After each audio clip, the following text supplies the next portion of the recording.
Eu vou destacar aqui para vocês os pontos principais, mas também temos um especialista, ele sim. Eu trago os pontos e ele sim é que vai falar para a gente traduzir tudo o que significa. Leonardo Trevisan, professor de Relações Internacionais da ESPM. Muito boa tarde, professor. Sempre um prazer tê-lo aqui. Eu já começo. Separei alguns trechos desse pronunciamento de Emmanuel Macron, falando justamente, né, da queda, da renúncia do premier da França, e agora outro nome terá que ser indicado. Me chamou muito a atenção os apelos em relação ao orçamento, à aprovação do orçamento. Vamos começar com esse capítulo, professor? Boa tarde. Boa tarde. Boa tarde a você, boa tarde a todos que nos escutam, né? Olha, a questão do orçamento é a questão vital para a França, né? Embutido nisso está uma discussão sobre se a França vai manter o seu estado de bem-estar social ou não. Não é à toa, não é, que tanto a extrema-direita como a esquerda querem encostar Macron na parede exatamente nesse ponto. Macron está pensando em aumentar impostos, Macron está pensando em, de alguma forma, fazer uma série de cortes em outras instâncias do orçamento para gerar recurso para manter esse apoio social. Leia-se, Macron quer manter os seus votos. Os outros dois partidos estão querendo tirar exatamente, desligar esse condão, né? Desligar essa energia. É essa a briga, né? E, de alguma forma, essa é a parte mais sensível nesse corte, porque o punido será, de fato, a França. É claro que isso vem revestido de uma extrema, vamos dizer desta forma, disciplina fiscal. É necessário, porque a França tem hoje um dos maiores índices, no contexto europeu é o maior, 6% de déficit fiscal do PIB. E uma dívida interna que está chegando perto da Itália, 122% do PIB. Motivo: a França manteve um estado de bem-estar, é aquele problema da legislação da Previdência, e isso tem custo, né? E é isso que Macron está cobrando. Agora, de alguma forma, tanto a extrema-direita como a extrema-esquerda sabem perfeitamente que, se encostar Macron na parede nesse ponto, ele vai perder a próxima eleição. É essa a questão. Ótimo, professor. Aqui eu destaco aqui o que ele falou exatamente. Ele falou o seguinte: olha, o governo vai preparar um novo orçamento no começo do ano, com o objetivo, né, de proteger da inflação e do aumento de impostos, para que a gente possa investir, ter mais gastos, investir em forças armadas. Então, exatamente esse ponto que o senhor traz para a gente. Outra tônica desse discurso que eu pude depreender daqui, professor, é que ele fala muito em não haver divisão, que o povo precisa se manter unido. Olha só, separei algumas aqui. Aqui, ó, ele fala assim: olha, eu tenho mais 13 meses de mandato, né? Que vai ser um mandato de ações, etc. E aí ele fala o seguinte: precisamos evitar divisão entre nós, que esse governo una as pessoas pelo futuro do nosso país, pelo futuro das nossas crianças. Ele não disse, mas imagino pelo futuro político dele próprio, né, professor? As crianças, coitadas, elas estão sempre, vamos dizer, sendo lembradas pelos políticos nos momentos mais duros, né? Sempre as crianças são sendo lembradas, né? Então, de alguma forma, eu quero saber se eles lembram efetivamente logo depois da eleição, quando eleitos. Aí não é bem assim. Quando nós olhamos para esse quadro, né, o que é que Macron sinaliza quando pede união, né? Ele tem exatamente receio dos dois extremos que o cercam, né? Principalmente quem está na frente nas pesquisas eleitorais, né?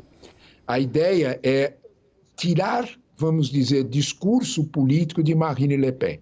Marine Le Pen faz um discurso divisionista, baseado essencialmente na ideia da caça ao imigrante, da punição ao imigrante, da expulsão do imigrante. Macron sabe que isso é impossível no contexto francês, né?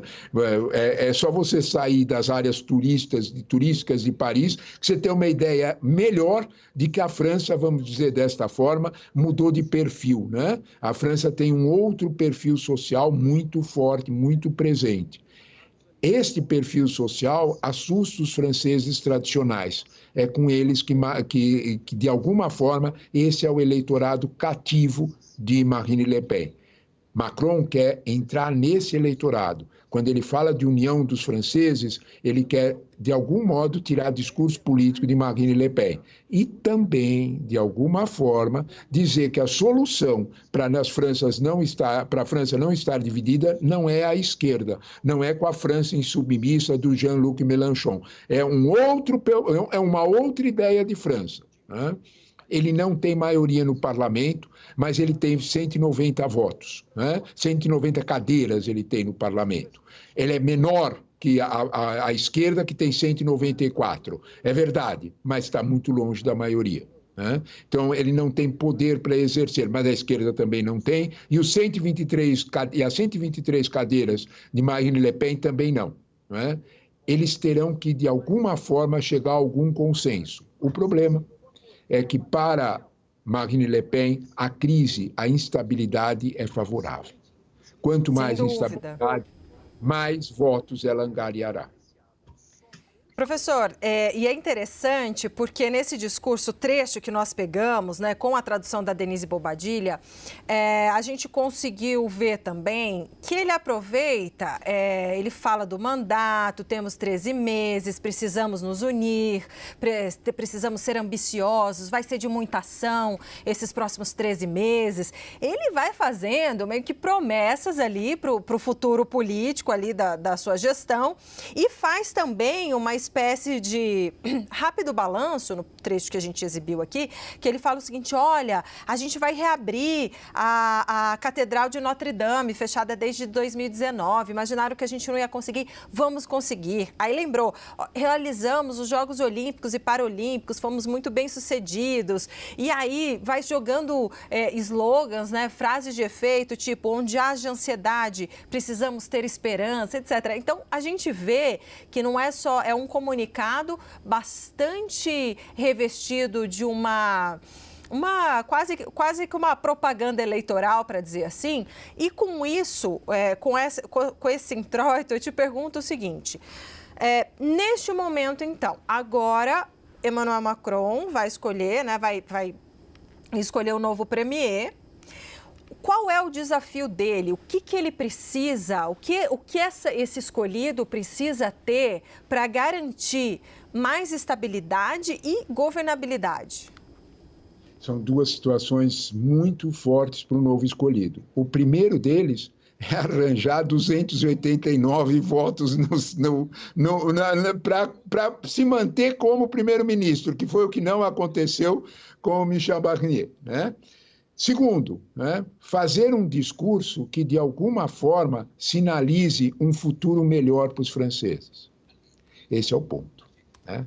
Eu chamo a atenção que você falou da Catedral de Notre Dame, que está sendo inaugurada nesse fim de semana, né? Um dos convidados para a inauguração, se ele irá ou não ainda é um segredo, parece que sim. Um dos convidados para essa inauguração é ninguém mais, ninguém menos do que Donald Trump, né? O aceno é forte, né? Macron sabe exatamente o tamanho da confusão que Trump pode criar no desenvolvimento econômico europeu. Macron sabe perfeitamente que o fortalecimento do dólar é hoje o maior risco que a Europa contém. Fortalecer dólar vai significar toda a importação mais cara, vai significar inflação, vai significar muito mais difícil ele conseguir ganhar as eleições daqui a 2 anos. Então, de alguma forma, o protecionismo americano assusta demais Macron. De algum modo, seja quem for o escolhido, se ele vai manter, principalmente o ex-ministro da Defesa, Sébastien Lecornu, se ele vai para um amigo mais pessoal, Barnier também, se ele vai, enfim, se ele vai manter Barnier no cargo, porque ele pode também ter essa opção de manter Barnier no cargo. De Gaulle fez e saiu vitorioso, mas De Gaulle era De Gaulle, né? Então, de alguma forma, esse quadro é um pouco diferente daquele habitual que nós temos. Nós conversamos, então, com Leonardo Trevisan, que é professor de Relações Internacionais da ESPM. Muito obrigada mais uma vez por entrar conosco nessa análise, viu? A gente estava com saudade de você. Bom trabalho. Eu é que agradeço. Muito obrigado pelo convite e pela excelente conversa, como sempre. Eu que agradeço. Boa tarde a todos.